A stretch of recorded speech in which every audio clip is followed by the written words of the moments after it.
As-tu vraiment choisi la vie que tu vis? Ou est-ce que tu l'as subie en silence, jour après jour? Pose-toi cette question, sérieusement. Pas pour faire joli, pas pour philosopher dans le vide, mais pour faire trembler tes fondations. Parce que si tu n'as pas choisi ta façon de penser, ta façon d'agir, ta façon de réagir, alors quelqu'un d'autre l'a fait à ta place. Et tu ne vis pas. Tu répètes. Le monde te gave d'opinions, de distractions, de peurs, et toi tu bouges comme un pantin en espérant que ça s'arrange tout seul. Mais aujourd'hui tu vas reprendre le pouvoir. Aujourd'hui tu vas découvrir que la liberté n'est pas un miracle. C'est un choix stoïque, un choix que toi seul peux faire. Et si tu restes jusqu'à la fin de cette vidéo, tu ne seras plus jamais le même. Avant de plonger dans cette sagesse, je vous demande gentiment de soutenir la chaîne en aimant la vidéo et en la partageant pour aider à diffuser cette philosophie à un public plus large. Pour des mises à jour régulières, n'oubliez pas de vous abonner et d'activer la notification. Tu es ici pour évoluer? Parfait. Parce qu'on ne va pas parler de motivation mielleuse. On va parler de discipline, de rigueur, de clarté. On va parler de puissance silencieuse. Et tu vas apprendre à faire des choix que 99% des gens fuient toute leur vie. Tu veux une vie plus forte? Alors choisis-la. Maintenant. Pas demain. Maintenant. Tu veux une vie plus forte? Alors choisis-la. Maintenant. Pas demain. Maintenant. Et justement, c'est là que tout commence. Choisis de le faire maintenant. Tu la connais, cette voix qui murmure dans ta tête. Celle qui te fait croire que demain sera mieux, plus simple, plus adapté. Cette voix qui te dit « Attends un peu. Ce n'est pas encore le bon moment. Juste un peu plus de préparation. » Tu sais ce que cette voix est en réalité? Une excuse maquillée en sagesse, un poison déguisé en prudence, une illusion qui t'endort pendant que ta vie défile. Demain est une invention, un piège élégant pour les faibles, parce que personne ne t'a jamais garanti que tu verras demain matin. Tu veux écrire ce livre? Écris la première page. Tu veux lancer ton projet? Coupe Netflix et commence. Tu veux parler à cette fille? Va lui parler. Même mal. Même avec le cœur qui tremble. Tu veux te lever plus tôt? Mets ton réveil maintenant. Pas après cette vidéo. Maintenant. Tu ne le fais pas pour être parfait. Tu le fais pour devenir vivant. Pour sortir du mode zombie. Pour montrer à ton propre cerveau que c'est toi qui commandes. Ferme les yeux une seconde. Et imagine. Imagine ta vie si tu ne reportais plus jamais ce qui compte. Si tu agissais toujours quand c'est important et pas quand c'est confortable. Qu'est-ce que tu pourrais accomplir? Qui pourrais-tu devenir? Maintenant, ouvre les yeux et choisis. Tu vois, tout commence par un choix. Mais ce choix ne vaut rien s'il n'est pas répété. Et c'est là que la vraie transformation débute. Choisis la discipline. Pas la discipline punitive. Pas la rigueur militaire qui t'écrase. Mais cette forme d'amour radical que tu te portes chaque fois que tu fais ce que tu as dit que tu ferais. Même quand tu n'en as pas envie. Surtout quand tu n'en as pas envie. La discipline, c'est refuser d'être esclave de ton humeur. C'est dire non à la version molle de toi-même. C'est te lever quand ton lit te murmure de rester. C'est avancer quand ton esprit hurle d'abandonner. Twyla Tharp, cette chorégraphe géniale, disait « Mon seul job chaque matin, c'est d'entrer dans le taxi. Pas de penser, pas de tergiverser, pas de négocier. Elle monte dans ce taxi. Et à partir de là, le reste suit. Tu veux changer ta vie? Ne change pas ton mindset. Change ton premier geste du matin. C'est lui qui donne le ton. C'est lui qui dicte ta journée. Pas les citations sur Instagram, pas les grandes intentions. Le geste. Parce que la discipline, ce n'est pas ce que tu fais un jour. C'est ce que tu fais tous les jours, jusqu'à ce que ça te transforme. Et si tu ne construis pas des rituels, des habitudes, des routines, tu laisses ton destin entre les mains de ton état d'âme. Et crois-moi, ton état d'âme est un mauvais pilote. Tu veux devenir fort? Alors commence à agir même quand tu ne te sens pas prêt. Parce que la différence entre ceux qui réussissent et les autres, ce n'est pas la chance. C'est le nombre de matins où ils ont dit oui à leur devoir, pendant que les autres disaient non à leur propre avenir. Et justement, si tu veux garder cette discipline vivante, tu dois comprendre une chose essentielle. Elle meurt dans le bruit. Alors choisis de couper le bruit. Aujourd'hui, tout le monde veut ton attention. Les réseaux, les médias, les notifications, les clashs, les tendances. Mais si tu donnes ton attention à tout, tu n'as plus rien pour ce qui compte. Et au fond, tu le sais, plus tu es connecté au monde extérieur, plus tu es déconnecté de toi-même. Le bruit, c'est l'ennemi invisible. Il ne frappe pas, il t'épuise doucement. Tu ne tombes pas d'un coup, tu glisses. Tu perds ta clarté, tu perds ton axe. Et un jour, tu ne sais plus ce que tu veux. Tu sais juste ce que les autres attendent. Alors débranche, pas pour fuir, mais pour reprendre le contrôle. Tu veux progresser? Sois prêt à passer pour ignorant dans certaines choses. Sois prêt à dire « Je ne sais pas ce que cette star a fait cette semaine, et je m'en fous ». Sois prêt à être l'homme silencieux dans un monde hystérique, celui qui lit pendant que les autres commentent, celui qui crée pendant que les autres scrollent. Le bruit flatte l'ego, le silence forme le caractère. Alors ferme l'onglet, éteins la télé, laisse tomber la polémique, et consacre ce temps à quelque chose qui te construit. Un vrai livre, un vieux texte, une idée solide, un projet oublié. Le monde veut que tu réagisses. Le stoïcien, lui, réfléchit avant de répondre. Parce qu'il sait que chaque minute de bruit, c'est une minute volée à sa propre grandeur. Et toi, tu n'as plus une seule minute à gaspiller. Tu comprends maintenant pourquoi tu es fatigué sans jamais avancer? Parce que tu es assourdi par le bruit et perdu dans l'inutile. Alors il est temps d'ouvrir les yeux et de faire un choix radical. Choisis l'essentiel. Marc Aurèle posait une question brutale, sans détour. Est-ce essentiel? Pas est-ce populaire? Pas est-ce bien vu? Pas est-ce tendance? Non, essentiel. Et toi? Tu te l'es déjà posé? Tu t'es déjà demandé si ce que tu fais chaque jour a un vrai sens? Ou si tu coches des cases que quelqu'un d'autre a dessinées pour toi? Tu veux être motivé? Arrête de courir après des objectifs qui ne sont pas les tiens. Arrête de vivre la vie d'un autre, avec les désirs d'un autre, selon les normes d'un autre. C'est comme essayer de remplir un seau percé. Tu te lèves tôt, tu fais tout bien, tu suis la routine. Mais à la fin, t'es vidé. Pas parce que tu n'as rien fait, mais parce que tu fais ce qui ne nourrit pas ton âme. Reviens à l'essence. Ce que tu ferais même sans être applaudi. Ce qui te fait vibrer même si personne ne regarde.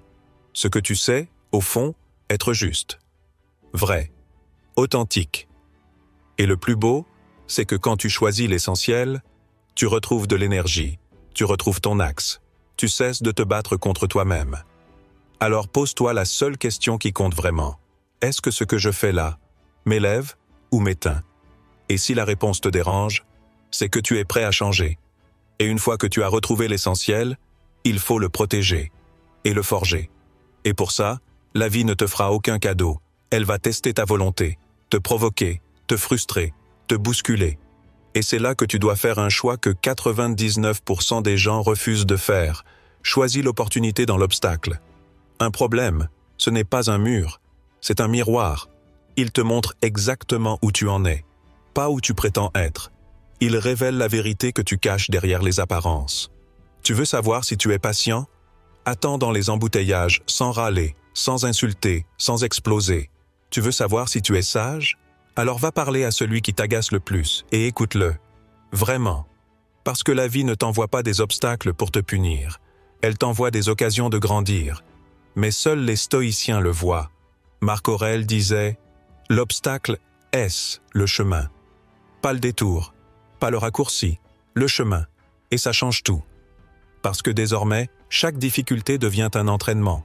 Chaque épreuve devient une salle de sport pour ton esprit. Chaque attaque devient une opportunité de rester calme, digne, fort. Regarde bien, les gens les plus solides que tu admires ont tous traversé l'enfer, mais ils ne s'en sont pas échappés. Ils ont marché à travers. Et toi, tu vas faire pareil. Tu vas cesser de fuir, de contourner, de te plaindre. Tu vas choisir de traverser. Et quand tu en sortiras, tu ne seras plus jamais la même personne. Tu seras plus fort, plus clair, plus libre. Et une fois que tu as compris que les obstacles te façonnent, il est temps de te demander à quelle hauteur tu veux te tenir dans ce monde. Parce que tu peux traverser les épreuves tout en restant esclave. Esclave de ce que pensent les autres. Alors maintenant, choisis une norme plus élevée. Tu veux vraiment être libre? Alors arrête immédiatement de vivre à genoux devant le regard des autres. Tu fais, tu dis, tu t'habilles, tu bouges, en fonction d'une validation que tu n'obtiendras jamais. Et même si tu l'obtiens, elle ne te nourrira jamais. Qui est cette personne dont tu attends l'approbation? Pose son visage dans ton esprit. Tu la vois? Maintenant demande-toi, est-ce qu'elle vivra les conséquences de tes choix? Est-ce qu'elle pleurera tes échecs? Est-ce qu'elle portera ton fardeau à ta place quand tu tomberas? Non, jamais. Et pourtant, tu lui donnes ton pouvoir. Tu la laisses décider à quel point tu peux rêver, créer, oser.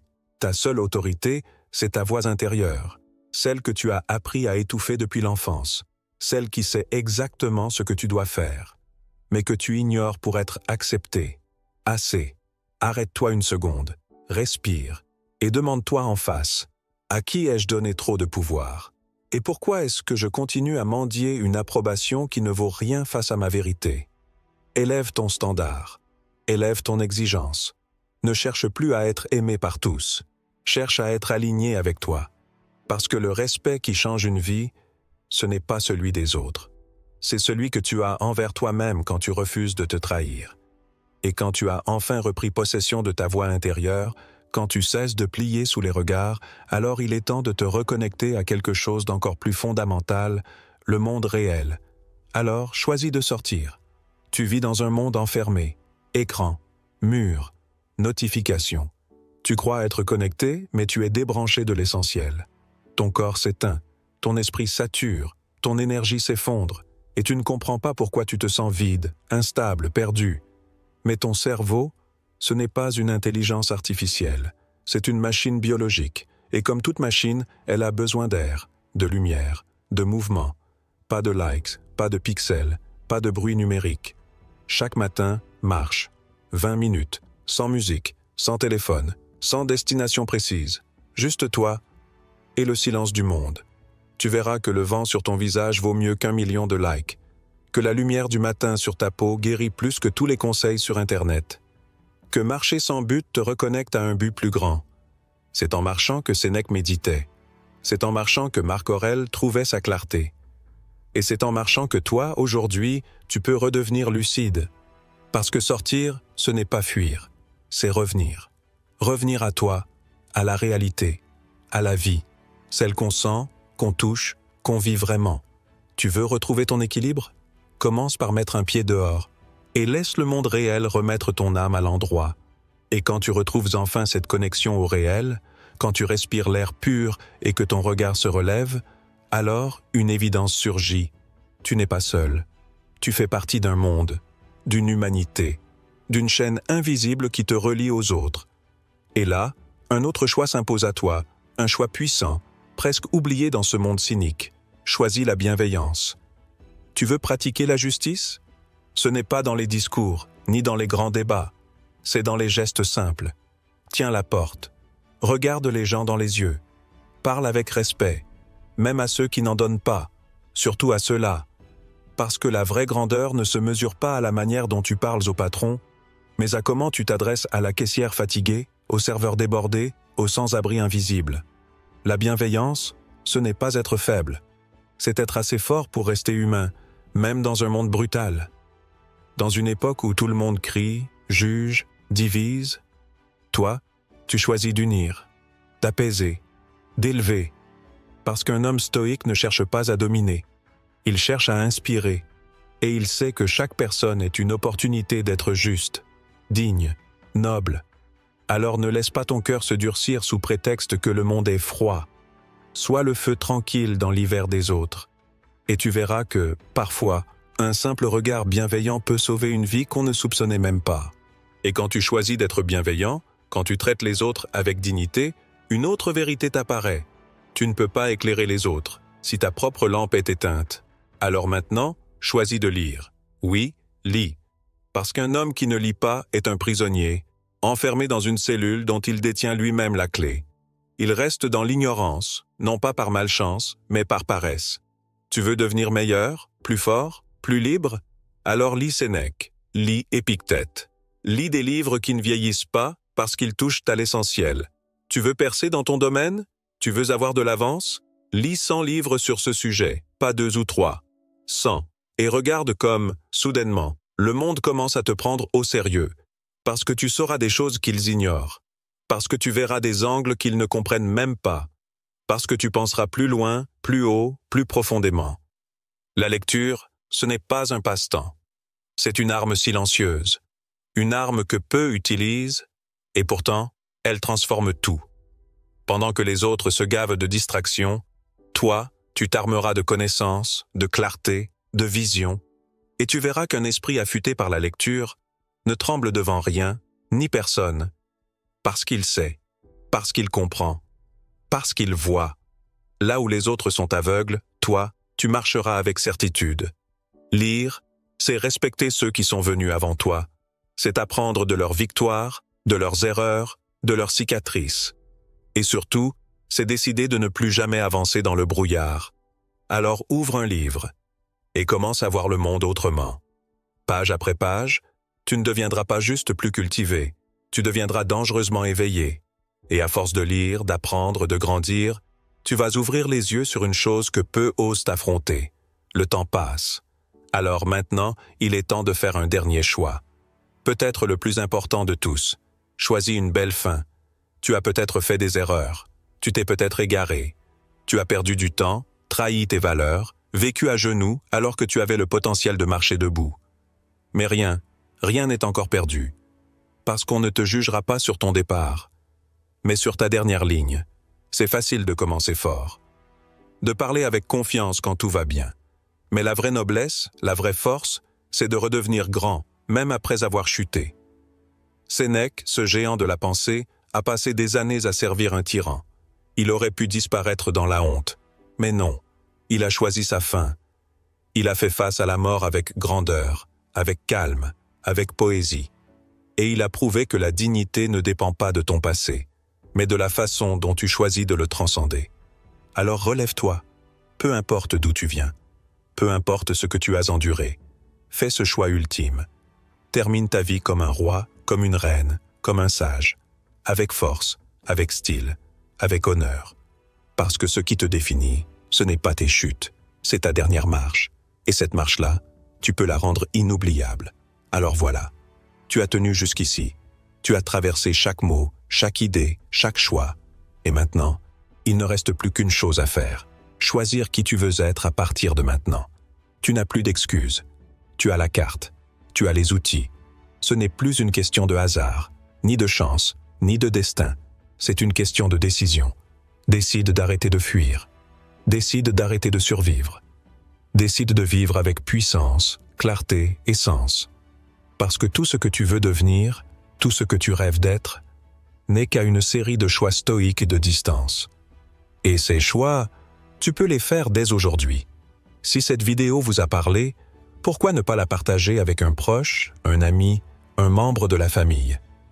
Parfois, un peu de sagesse ancienne peut éclairer le chemin de ceux qui nous entourent. N'oubliez pas de nous soutenir d'un pouce levé pour nous aider à diffuser ces enseignements universels. Si c'est votre première fois ici, abonnez-vous et activez les notifications pour ne manquer aucune de nos futures leçons empreintes de sagesse ancestrale. Et si vous deviez ne retenir qu'une seule chose, une seule, que vous allez écrire en commentaire maintenant, c'est celle-ci. Je choisis ma vie. Plus personne ne la vivra à ma place. Parce qu'au fond, c'est ça le stoïcisme. Pas une théorie, une renaissance. Et elle commence maintenant.